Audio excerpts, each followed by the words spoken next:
नमस्कार. भगवद्गीतेच्या विवरणामध्ये सगळ्यांचं स्वागत आहे. आपण भगवद्गीतेचा 3रा अध्याय आपण बघत होतो. मी स्लाइड शेअर करते.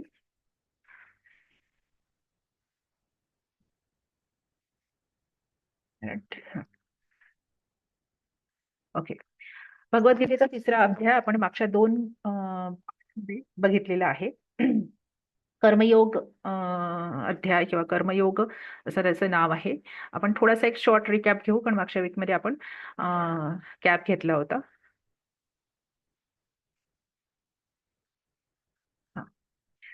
सो अर्जुन मागच्या सेकंड चॅप्टरमध्ये आपण बघितलं होतं की एका पॉइंटला 49व्या श्लोकामध्ये अर्जुन कृष्ण म्हणतो की निष्काम कर्मापेक्षा ज्ञान श्रेष्ठ आहे. परंतु तिथे अर्जुन हे करतो की कर्मापेक्षा ज्ञान श्रेष्ठ आहे, मग मला कर्म का करायला लावतो आहेस, असा हा पहिला प्रश्न 3ऱ्या अध्यायामध्ये तो विचारतो की जायसी चेत कर्मणस्ते मता बुद्धिर्जनादर तत्किम कर्मणी घोरे माम नियोजयसी केशव. म्हणजे तो निष्काम कर्म हे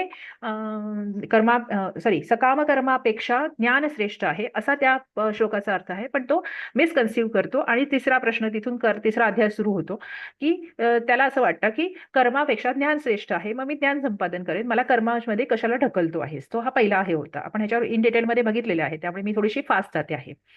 तर मग अर्जुन त्याला सांगतो की 2 प्रकारचे योगी असतात, ज्ञानयोगी आणि सांख्ययोगी किंवा ज्ञानयोगी आणि कर्मयोगी.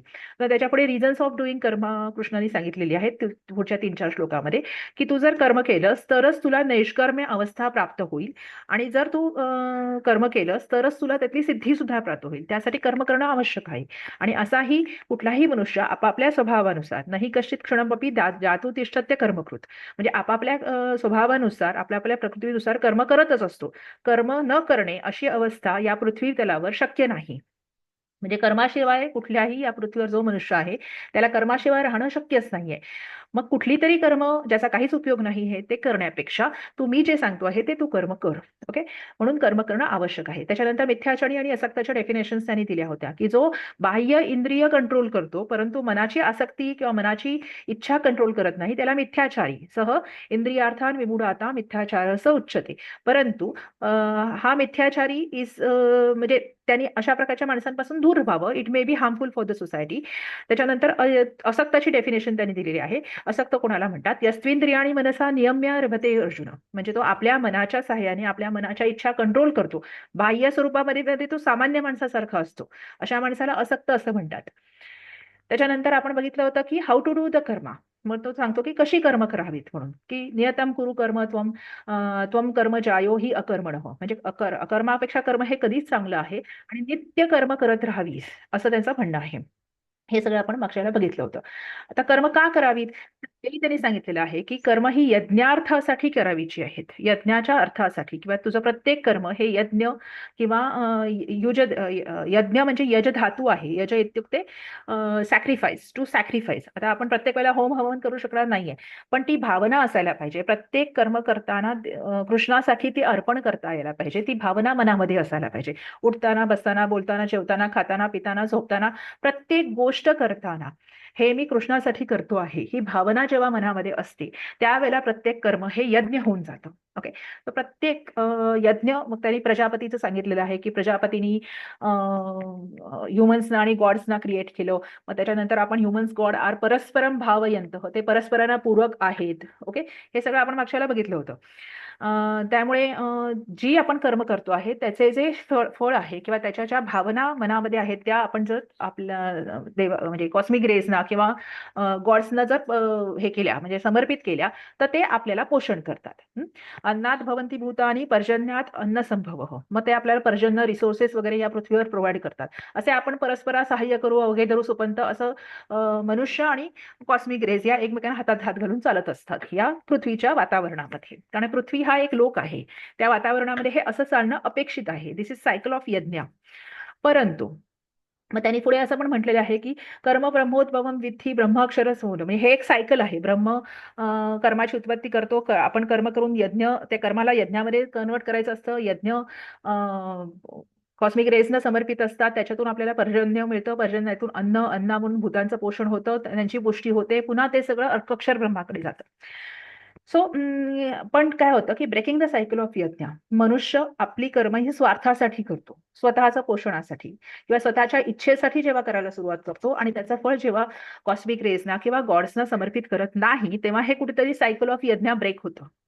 हे जे सायकल आहे हे ब्रेक होतं. आणि असा मनुष्य, आणि हे ब्रेक झाल्यामुळे अनेक आपण बघतो आहे की हवामान कसं बदलतं आहे किंवा अशा प्रकारच्या आपल्याला रिसोर्सेस मिळत नाही. पाऊस जेव्हा पडणं अपेक्षित तसं तेव्हा पडत नाही, भलत्याच वेळेला पडतो. दुष्काळ येतो, पूर येतात, अशा बऱ्याच गोष्टी. Because we ourselves are breaking this cycle of yajna. Okay, म्हणून व्हॉट टू डू देन? तस्मात असक्तः सततम कार्यम कर्म समाचर. म्हणजे फक्त इथे गंमत कशी आहे, तिसऱ्या अध्यायामध्ये इतकं सुंदर सायकल ऑफ यज्ञ सांगितलेलं आहे. हे फक्त अर्जुनाला युद्धासाठी सांगितलेलं नाहीये, हे आपल्याला सुद्धा लागू पडतं की तुम्ही प्रत्येकाने फक्त जे वॉरियर्स आहेत किंवा जे युद्ध करणार आहेत त्यांच्यासाठी नाही सांगितलेले. प्रत्येक माणसाचं काय कर्म आहे किंवा त्यांनी कर्म कसं केलं पाहिजे, त्यांनी यज्ञ कसा केला पाहिजे आणि त्यांनी पृथ्वीवरचं वातावरण किंवा हा जो काही सगळा हे आहे तो कसा चांगल्या प्रकारे रन होऊ शकेल गेम, किंवा ही जी लीला आहे ती कशी रन होऊ शकेल, हे त्यांनी ह्याच्यात सांगितलं आहे. त्यामुळे तो असक्त होऊन कर्म करत राहा, असं त्याचं म्हणणं आहे. पुढे आपण 24व्या श्लोकापर्यंत आलो होतो. आणि तो ते पण म्हणतो की हे अर्जुना, यू आर अन आयडॉल, म्हणजे तू यत यत आचरती श्रेष्ठ तत्तत देव इतरः जनः. म्हणजे श्रेष्ठ लोक, म्हणजे आता मी तुला हे सांगतो आहे, तू श्रेष्ठ पुरुष आहेसच. तू तुझ्या बुद्धिमत्तेच्या, तुझ्या स्किलच्या सेटवर तू एक आयडॉल झालेला आहेस. ओके, सर्वश्रेष्ठ आहेस. मी तुला सांगितल्यानंतर तू जसा वागशील तसेच इतर लोक वागतील. ओके, त्यामुळे तू एक इतरांसाठी एक आयकॉन आहेस, त्या आयडॉल आहेस. त्यामुळे तू तू जसं वागशील तसे इतर लोक वागतील आणि हे पृथ्वीवरचा पुन्हा हा जो गेम आहे किंवा लीला आहे ही कंट्रोलमध्ये येईल. त्याच्यानंतर कृष्ण स्वतःविषयी सांगतो आहे की न मे पार्थास्ति कर्तव्यम त्रिषु लोकेषु किंचन. म्हणजे मी फास्ट का जाते कारण हे झालेलं आहे मागचं आपलं.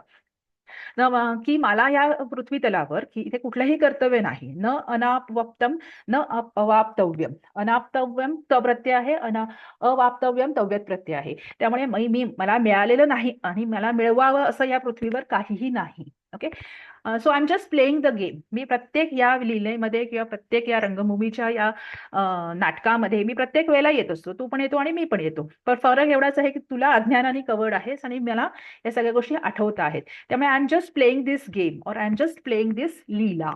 हा एक नाटक, आपण कशी नाटकं कंडक्ट करतो असतो रंगभूमीवर नाटकाचे तेच प्रयोग लागतात. ओके, दिवसातनं 3-3, 4-4 वेळा प्रयोग लागतात एकाच नाटकाचे. असे अनेक 6-6 महिने लागत असतात. हा एक प्रयोग आहे. ओके, हा प्रयोग चालत राहतो पृथ्वी या युनिव्हर्सच्या किंवा ब्रह्मांडाच्या ह्याच्यावर. तेव्हा तो म्हणतो आहे की वाय, जर मला काहीच याच्यामध्ये मिळवण्यासारखं नाही आणि किंवा मला मी मिळवलेलं नाही असंही काही नाही, मग मी का कर्म करतो आहे? वाय कृष्णा इज डुईंग कर्म हिअर. तेव्हा तो सांगतो आहे की if I will not do any Karma, I will not be active, all will follow me.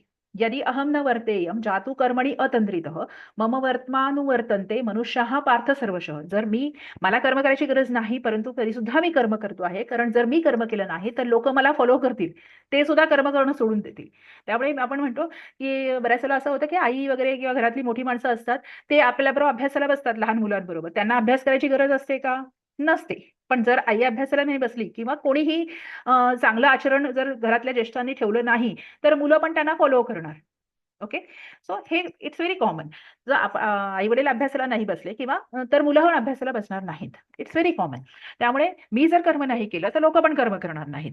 त्यामुळे मी कर्म करतो आहे, मला कर्म करायची आवश्यकता नाही. What will happen if Krishna will not do the कर्म. जर मी कर्म केलं नाही तर काय होईल, हेही तो 24व्या श्लोकमध्ये सांगून ठेवतो. इथपर्यंत आपण आलो होतो मागच्या वेळेला की उत्सीदेत उत्सीदयेत इमे लोकाः न कुर्याम कर्म चेत अहम संकरस्य च कर्ता स्याम उपहन्याम इमाहा प्रजाः. जर मी कर्म केलं नाही तर सगळं डिस्ट्रॉय होईल, हा गेमच थांबून जाईल. म्हणजे तुम्ही हे असं इमॅजिन करू शकता, एक मोठं जायंट व्हील असतं किंवा राईड्स असतात बघा, त्या राईड्सला जो चालवणारा मनुष्य असतो तो पण त्या राईडमध्ये बसलेला असतो. खरं म्हणजे त्याला बसायची गरज नाही, तोच ते चालवतो आहे, मोठं जायंट व्हील किंवा हे आहे. तर तो कधी कधी बाहेर असतो, कधी कधी त्या व्हीलमध्ये येऊन बसतो. त्याला खरं म्हणजे व्हीलमध्ये बसायची गरज नाही, पण तो तिथे नसेल तर ते राईड वर्कच होणार नाही. ओके, तो तिथं तिथून त्या ह्याच्यातनं निघून गेला तर ती राईड ठप्प पडेल, राईट, किंवा तो गेम ठप्प पडेल. सूत्रधार जर नसेल तर नाटक चालणार नाही. त्यामुळे जर मी कर्म केली नाहीत तर ह्या सगळ्यांचा नाश होईल. या पृथ्वी हा जो लोक आहे आणि त्यामध्ये हा जो गेम चाललेला आहे या सगळ्याचा नाश होईल. ओके. आणि आय विल बी द संकरस्यच करता, मी या संकराचा किंवा मी या डिस्ट्रक्शनचा मी करता होईल किंवा माझ्यामुळे हे डिस्ट्रक्शन कॉज होईल किंवा क्रिएट होईल. So everybody will be finished or everybody will be destroyed if I will not do the karma. मी या गेममध्ये एक्सपर्ट आहे, मला यातून काही मिळवायचं नाही किंवा मी यामध्ये काही मिळवलेलं नाही असंही काहीही नाही, पण तरी पण मी कर्म करतो आहे कारण लोकांनी ते फॉलो करावं, लोकांनी हा गेम चालू ठेवावा यासाठी. इथपर्यंत मागच्या वेळेला आपण आलो होतो. सो आता duty of the wise man हे थोडंसं मोठं करते मी. त्यामुळे मी आता तुझ्यासारखी जी, तो म्हणतो की तुझ्यासारखी जी माणसं आहेत, जी काही श्रेष्ठ लोक आहेत, जसं कृष्णाने अर्जुनाला गीता सांगितली होती, कृष्णाने उद्धवाला गीता सांगितली होती, राईट. सो असं असतं की जे एक्सपर्ट असतात ते काही चूजन लोकांना उपदेश करतात. तर ते का, तर ते सहकारी बनवत. ओके. जो काही गेमचा रायडर जो असतो किंवा गेम चालवणारा मनुष्य असतो तो त्याला काही एक असिस्टन्स घेतो त्याच्याबरोबर. ओके. काही लोकांना त्याच्या मदतीसाठी घेतो, तसा तू आहेस असं कृष्ण त्याला सांगतो आहे. त्यामुळे आणि ती सगळी वाईज लोक किंवा ती सगळी बुद्धिमान माणसं ही माझे असिस्टन्स आहेत किंवा मला मदत करतात हा गेम चालवायला संपूर्णपणे.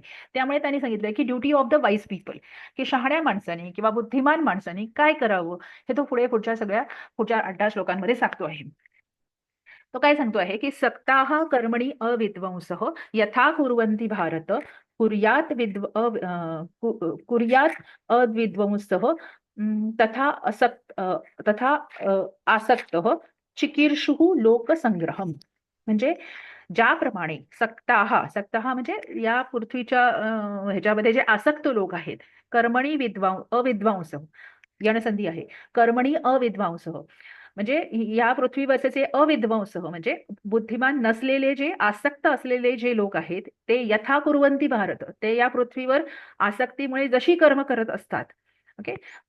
बुद्धिमान नसलेले लोक जशी आसक्तीमुळे कर्म करत राहतात, त्यांच्या कर्मामध्ये लिप्त असतात, तशाच प्रकारे कुर्यात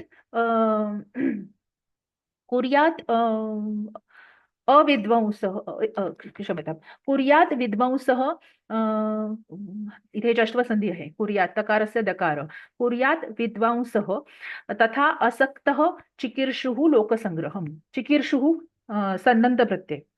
त्यामुळे चिकीर्षुः म्हणजे क्रिया करण्यास उत्सुक असलेले, क्रू धातूचा संदंत प्रत्यय, प्रथमा बहुवचन, पुल्लिंग प्रथमा बहुवचन. त्यामुळे अशी जी क्रिया करण्यासाठी उत्सुक लोक किंवा जी विद्वान लोक आहेत त्यांनी काय करावं, असक्त राहून लोकसंग्रह करावा.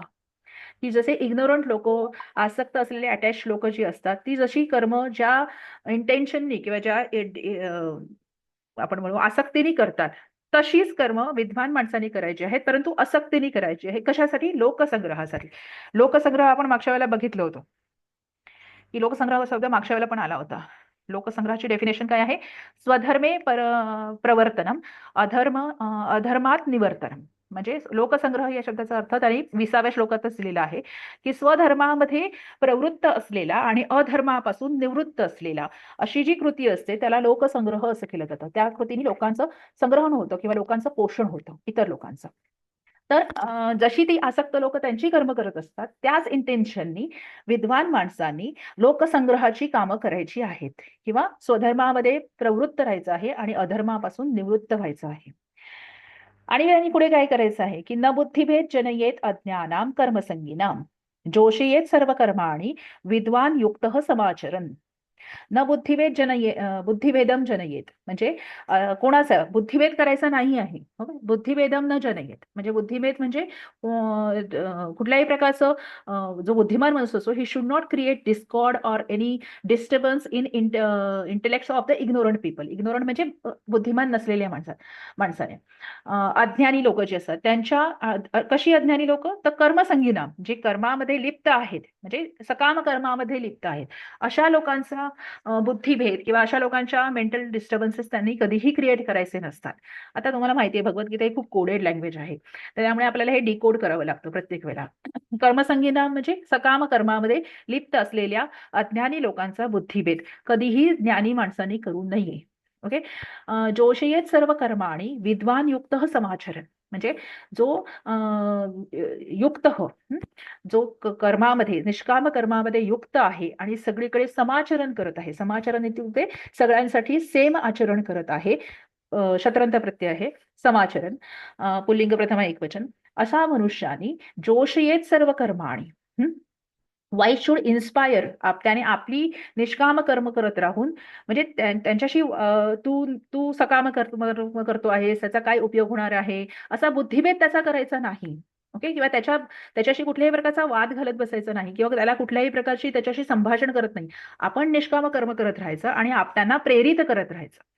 म्हणजे बऱ्याच वेळेला असं होतं की एखाद्या हे कर असं म्हटल्यानंतर ती लोक आर्ग्युमेंट करतात की हे असं का करायचं, का नाही करायचं. आपण तिथे आर्ग्युमेंट किंवा त्यांच्या बुद्धीशी खेळत बसायचं नाही.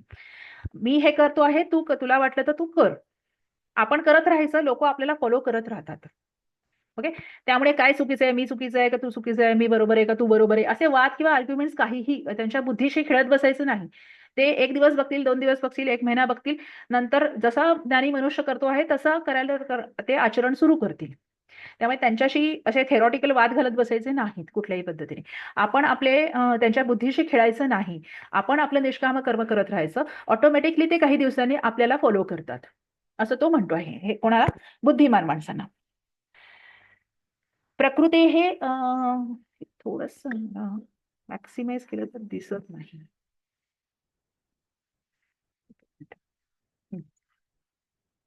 सो थोडस छोटच करते मी. Thought process of the ignorant people, की इग्नोरंट लोकांची, एकच मिनिट, हे छोटं होतं का बघते मी. जर मी असं कोपऱ्यात नेलं तर कदाचित मला दिसेल असं वाटते. एनिवे, आपण बघूया की या इग्नोरंट लोकांची किंवा या अज्ञानी माणसांची काय थॉट प्रोसेस असते ती पुढच्या 27-28व्या ह्याच्यामध्ये तो एक्सप्लेन करतो आहे. हा, प्रकृतेः क्रियमाणानि गुणैः कर्मणि सर्वशः, कर्माणि सर्वशः अहंकार विमूढात्मा कर्ता अहम इति मन्यते. त्यांची मान्यता किंवा त्यांची माननीयता काय असते?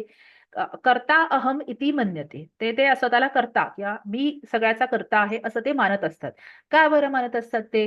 की प्रकृतेः क्रियमाणानि गुणैः, कारण प्रकृती आहे, आपल्याला माहिती आहे, पुरुष आणि प्रकृती ही सांख्यांची फिलॉसॉफी आहे की प्रकृतीच्या गुणांनी सर्व कर्म मी करतो आहे असं कोण मानतं? अहंकार विमूढ आत्मा, म्हणजे ज्याच्यामध्ये अहंकार आहे असा मूर्ख किंवा असा विमूढ आत्मा अहम कर्ता इति मन्यते. असा का मन्यते?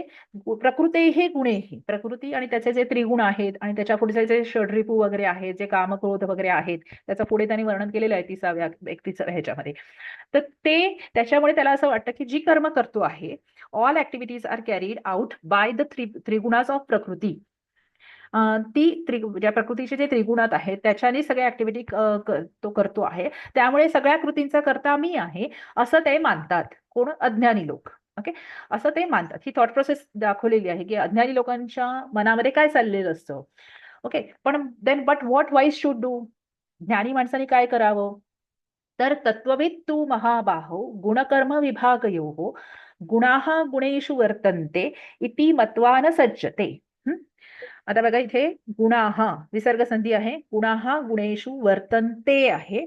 इथे आधी अयादी संधी झालेली आहे आणि यवादी लोपामुळे यचा लोप झालेला आहे, म्हणून फक्त वर्तंत असं राहिलेलं आहे. म्हणजे आधी अयादी संधी अनंतरम यवादी लोप संधी, त्यामुळे वर्तन्ते योग इति इति मत्वा न सज्जते. सो तत्वविद किंवा जी ज्ञानी लोक आहेत त्यांनी काय करावं? की हे महाबाहो गुणकर्म विभागयोः, गुण आणि कर्म याच्यामध्ये जो विभाग आहे, याच्यामध्ये जी भिन्नता आहे ती त्यांनी जाणून घ्यावी. गुणाः गुणेषु वर्तन्ते इति मत्वा, त्यांनी हे मानावं. काय मानावं? गुणाः गुणेषु वर्तन्ते. गुणाः म्हणजे इंद्रिय, मन, बुद्धी, हे सगळे जे हे आहेत, अंतःकरण चतुष्टय आहेत, ते दे आर वर्किंग इन गुणेषु. गुणेषु सप्तमी बहुवचन. ते गुणामध्ये, गुणेषु म्हणजे इंद्रियार्थ. इंद्रियार्थ म्हणजे शब्द, रस, गंध, हे जे पाच ह्यांचे महाभूतांचे जे अर्थ आहेत त्याच्यामध्ये काम करत असतात किंवा त्याच्यामध्ये असतात, हे ज्ञानी माणसाने समजून घ्यावं. इति मत्वा, त्वा प्रत्यय, हे जाणून घेऊन काय करावं? न सज्जते. म्हणजे he should not get intelligent in them, किंवा he should not get attach in them. Okay. So त्यांनी त्याच्यामध्ये डिस्टिंग्विश करावं. गुणकर्म विभाग योहू, म्हणजे गुण आणि त्याचे कर्म ह्याच्यामध्ये त्यांनी ओळखायला किंवा ह्याच्यामध्ये भेद ओळखायला पाहिजे. He should able to distinguish soul as a distinct from gunas and karmas. कारण आत्मा त्याच्याशी अटॅच होतो, आत्म्याला त्याच्यापासून डिटॅच करता यायला पाहिजे ज्ञानी माणसासाठी किंवा त्याच्यासाठी, हे त्यांनी सांगितलेलं आहे. पुढे तो काय म्हणतो आहे, what wise should not do, की प्रकृते हे गुणसम्मूढाः सज्जन्ते गुणकर्मसु तान अकृत्स्न विदः मंदान कृत्स्नवित न विचालयेत. कृत्स्नवित म्हणजे ज्ञानी माणसं, अकृत्स्नवित म्हणजे अज्ञानी माणसं. तर काय करावं, की प्रकृते हे गुणसम्मूढाः, प्रकृतीच्या गुणांमध्ये सम्मूढ म्हणजे त्याच्यामध्ये लिप्त असलेले सज्जनते गुणकर्मसु, ते गुणकर्मामध्ये राहिलेले असतात. तान म्हणजे त्यांना, तान अकृत्स्न विदह, अकृत्स्न वित तकारांत आहे त्यामुळे विदह, अकृत्स्न विदह हा द्वितीय बहुवचन आहे. तान अकृत्स्नवित म्हणजे त्या मूर्ख माणसांना काय करू नये, आणि शिवाय मंदान म्हटलेले, मंद म्हणजे जे काय म्हणतात ज्यांची बुद्धी मंद चालते अशा मंदांना कृत्स्नवित न विचारयेत. म्हणजे कृत्स्नवित म्हणजे ज्ञानी माणूस किंवा wise should not disturb this kind of fools. मंदान असा शब्द वापरलेला आहे, फूल्स. सो इग्नोरंट किंवा ही जी अज्ञानी माणसं आहेत ते enjoy and get attach in gunas always.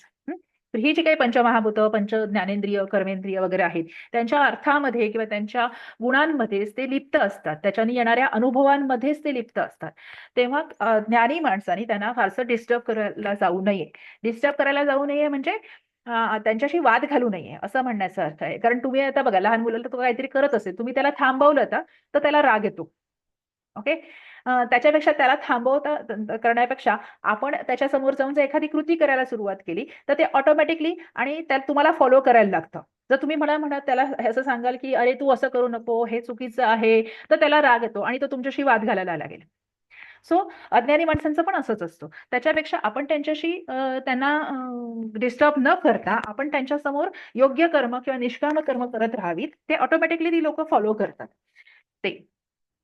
So कृष्णाचा advice काय आहे ह्याच्यामध्ये, की मयी सर्वाणि कर्माणि संन्यस्य अध्यात्म चेतसा निराशीही निर्ममः भूत्वा युद्धस्व विगत ज्वरः.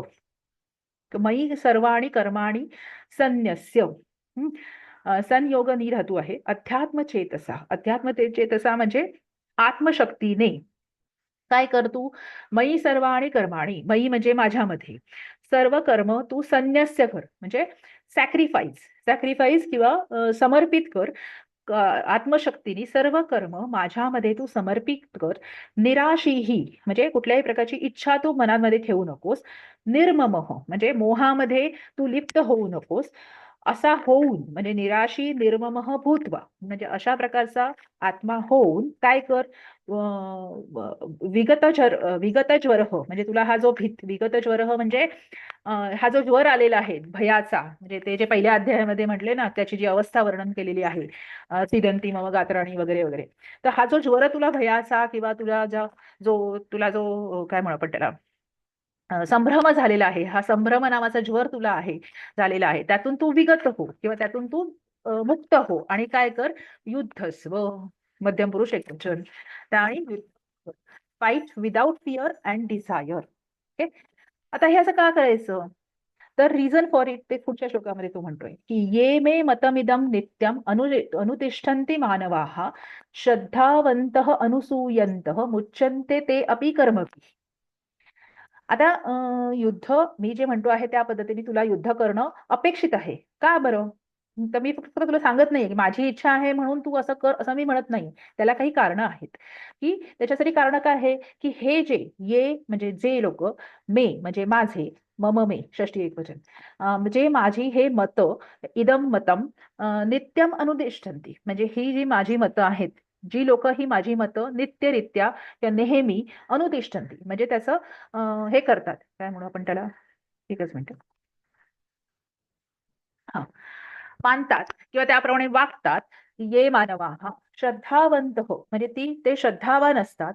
अनुसूयंत म्हणजे त्यांच्याकडे कुठल्याही असूया विरहित असतात. अनुसूयंत असूया नसते त्यांच्यामध्ये. त्यांचं काय होतं, ते अपि कर्मभिही मुच्यन्ते, म्हणजे ते कर्मापासून त्यांची किंवा कर्मफलापासून त्यांची मुक्तता होते. म्हणजे कर्मफळ त्यांना बांधील राहत नाहीत. ओके. सो म्हणून तू सगळी कर्म माझ्याकडे समर्पित कर, असं तो म्हणतो आहे. Description of the ignorant people हे पुढे त्यांनी दिलेलं आहे. म्हणजे तू असं कर, आणि जी दुसरे करतात त्यांच्याविषयी काय म्हणायचं आहे की ये तू एतत् अभ्यसूयन्तः नानुतिष्ठन्ति मे मतं सर्व सर्वज्ञान विमूढान तान विद्धी नष्टान चेतसः. त्यांनी कसं वर्णन केलेलं आहे बघा अज्ञानी लोकांचं, की ये तू एतत् अभ्यसूयन्तः, one who do not follow by this advice. हा, जे न अनुतिष्ठन्ति मे मतम, जे माझा हा ऍडवाइस किंवा माझा हा उपदेश फॉलो करत नाहीत, ते काय असतात, सर्व ज्ञान विमूढ. म्हणजे ते they are devoid of all the knowledge, किंवा ते सर्व ज्ञान त्यांच्यामध्ये नष्ट झालेलं असतं, किंवा ते सर्व ज्ञान विरहित असतात. तान विद्धी म्हणजे त्यांना तू जाणून घे. विद्धी मध्यम पुरुष एकवचन, विद लोटलं कर. नष्टान म्हणजे ते नष्टान चेतसह, इवन दे आर, त्यांचा चेतस किंवा त्यांच्या आत्मशक्ती ही डेड झालेली आहे, नष्ट झालेली आहे. दे आर डिस्ट्रॉइड, म्हणजे दे आर जस्ट फिजिकली, म्हणजे शारीरिकरित्या ते फक्त जिवंत आहेत किंवा त्या डेड बॉडीज आहेत असं त्याला म्हणायचं आहे, की नष्टान चेतसह. म्हणजे अशा नष्ट झालेल्या मूर्ख माणसांना तू जाणून घे, ते माझं हे ऍडवाइस फॉलो करत नाहीत, त्यांच्यासाठी त्यांनी हे वर्णन केले आहे. आता तो पुढे काय म्हणतो आहे, की कधी कधी ज्ञानी लोकांच्या बाबतीमध्ये पण या गोष्टी होतात. सो त्यांचा निग्रह किंवा त्यांचा जो निषेध आहे, इंद्रिय निग्रह आहे, तो सुद्धा कधी कधी म्हणजे प्रकृतीचा किंवा मायेचा प्रभाव इतका आहे की तो पण कधी कधी काम करत नाही. तर त्याचं वर्णन 33व्या ह्याच्यामध्ये त्यांनी केलेलं आहे. सदृशम चेष्टते स्वस्याः प्रकृतेः ज्ञानवान अपि. ज्ञानवान अपि स्वस्याः प्रकृतेः सदृशम चेष्टते, म्हणजे ज्ञानी लोक सुद्धा, त्यांचा इंद्रिय निग्रह आहे, प्रकृतीचा मायेचा भर किंवा त्याचा फोर्स एवढा आहे, ते सुद्धा कधी कधी स्वतःच्या प्रकृतीनुसार कर्म करतात आणि प्रकृतीच्या गुणानुसार कर्म करतात. प्रकृतीम यांती भूतानी. म्हणजे प्रकृती ही त्यांना किंवा प्रकृतीनुसार ते वागतात. यांती इत्युक्ते उपगच्छन्ति, किंवा त्याप्रमाणे ते वागतात. भूतानी, कोण भूतानी. निग्रह किम करिष्यती, म्हणजे त्यांचा निग्रह त्यावेळेला काही करू शकत नाही. तो काय करणार बिचारा. इतका त्याला सांगायचं की माया किंवा या गोष्टीचा पृथ्वीवरच्या जी प्रलोभन आहेत त्याचा त्याचा इम्पॅक्ट एवढा असतो. कधी कधी ज्ञानी माणसं सुद्धा, wise also follows their own प्रकृती, या प्रकृतीचे गुण फॉलो करतात. म्हणजे ज्ञानी माणसं सुद्धा कधी कधी अशी पदच्युत होतात. त्यामुळे त्यांनी इम्पॉर्टन्स, त्यांनी त्यावेळेला युजलेसनेस ऑफ द निग्रह किंवा इंद्रिय निग्रह कधी कधी कमी पडतो, किंवा कधी कधी त्याचा सक्सेस येत नाही. त्याविषयी तो सांगतो आहे. आणि त्यामुळे पुढचे obstacles on the path of wise, असं त्यांनी सांगितलेलं आहे पुढच्या श्लोकामध्ये, की या लोकांना काय काय अडथळे सहन करावे लागतात, की जे ज्ञानी आहेत, जे इंद्रिय निग्रह करता आहेत, आणि परत त्यांच्या मार्गामध्ये काय काय अडथळे असतात, का बरं त्यांचा निग्रह कधी कधी फेल होतो. तर त्याचं कारण त्यांनी पुढच्या सांगितलं आहे, की त्यांच्या मार्गामध्ये काही ऑब्स्टॅकल्स आहेत, काही अडथळे आहेत. इंद्रियस्य इंद्रियस्यार्थे रागद्वेषौ व्यवस्थितौ तयोः न वशम आगच्छेत तौ ह्यस्य परिपंथिनौ. परिपंथिनौ इत्युक्ते अडथळे, म्हणजे मार्गामध्ये ऑब्स्टॅकल्स.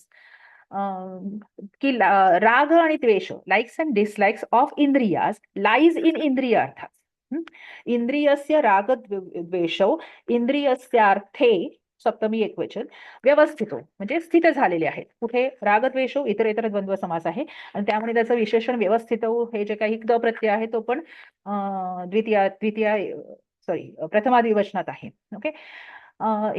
इंद्रियांचे जे रागद्वेष आहेत ते सुद्धा इंद्रियार्थांमध्ये स्थित झालेले असतात. तयोहो न वशम आगच्छेत, म्हणजे त्याच्या कंट्रोलमध्ये जाऊ नको. वाईट शुड नॉट गेट कंट्रोल, किंवा शुड नॉट अंडरगो दॅट, काय म्हणू आपण त्याला, इंद्रियाज. तौ ह्यस्य परिपंथिनौ, ते ह्याचे म्हणजे ज्ञानी माणसाचे परिपंथिनौ आहेत, म्हणजे मार्गातले अडथळे आहेत. ओके. सो आपण आता थोडीशी, मला असं वाटतं की 4 मिनिटं आहेत, एक श्लोक घेऊ शकतो आपण, मग पुढच्या वेळेला घेऊ आपण. हा, अर्जुनाचा क्वेरी आहे पुढे, त्यामुळे हे संपूया. त्यामुळे तुला मी जो सांगतो आहे स्वधर्म तुझ्यासाठी, तो तू कर. हे तो सांगतो आहे की तू निष्काम सगळी कर्म माझ्यामध्ये समर्पित करून मी जे तुला कर्म करायला सांगतो आहे ते तू कर. तो तुझ्यासाठी स्वधर्म आहे. ते पुढे सांगताना 35व्या श्लोकामध्ये तो सांगतो आहे की इम्पॉर्टन्स ऑफ स्वधर्म. श्रेयान् स्वधर्मो विगुणः परधर्मात् स्व अनुष्ठितात. हं? स्वधर्मे निधनम श्रेयः परधर्मो भयावहः. आता इथे स्वधर्म स्वधर्म म्हणजे आता रामानुजाचार्यांचं जे टीका आहेत, भास्कराचार्यांच्या रामानुजाचार्यांच्या ज्या टीका आहेत गीतेवर, त्याच्यामध्ये रामानुजाचार्यांनी स्वधर्म म्हणजे निष्काम कर्मयोग असं म्हटलेलं आहे आणि परधर्माची डेफिनेशन ज्ञानयोग असं म्हटलेलं आहे. आता ही मतमतांतर आहेत सगळ्यांची. सो श्रेयान स्वधर्मो विगुण. विगुण म्हणजे विदाऊट प्रकृतीच गुणाहा किंवा प्रकृतीचे गुण सोडून त्याच्या पुढे जो आत्मा आहे त्याला विगुण असं म्हटलेलं आहे. तो श्रेयान स्वधर्मो विगुण परधर्मात स्व अनुष्ठितात. म्हणजे असा प्रकारचा परधर्म जो तू स्व अनुष्ठित केलेला आहेस, तू स्वतःहून सेल्फ चूज्ड परधर्म आहे. परधर्म म्हणजे ज्याला सकाम कर्म असं पण म्हणतात काही लोक. सो स्वधर्म हा कधीही सेल्फ चूज परधर्मापेक्षा श्रेष्ठ असतो. श्रेयान इष्ट युसन प्रत्यय आहे. सो स्वधर्मे निधन श्रेय.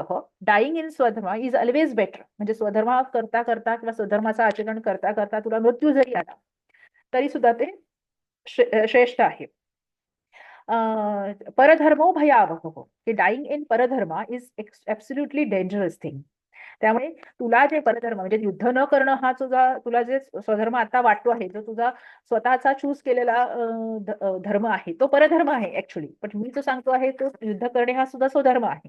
त्यामुळे युद्ध न करण्याचा तुझा डिसिजन हा स्वधर्मापेक्षा कधीही हीन आहे. त्याच्यामध्ये त्याचे होणारे कॉन्सिक्वेन्सेस हे जास्त डेंजरस असतील. जर तू स्वधर्मामध्ये किंवा या निष्काम कर्मयोगामध्ये तुझा मृत्यू जरी झाला तरी सुद्धा ते तुझ्यासाठी श्रेयस्कर असेल. पण तू आता जो स्वतःहून चूज केलेला जो परधर्म आहे तो त्याचे कॉन्सिक्वेन्सेस त्याचे होणारे पुढचे परिणाम हे भयावह असतील असं तो म्हणतो आहे. आणि रामानुजाचार्यांच्या नुसार स्वधर्म म्हणजे निष्काम कर्मयोग आणि परधर्म म्हणजे ज्ञानयोग. त्यामुळे ज्ञानयोगापेक्षा निष्काम कर्मयोग हा कधीही श्रेष्ठ असतो.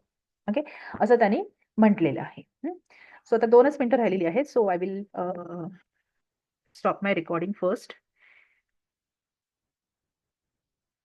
याच्या पुढचा भाग आपण पुढच्या ह्याच्यात बघूया. ओके.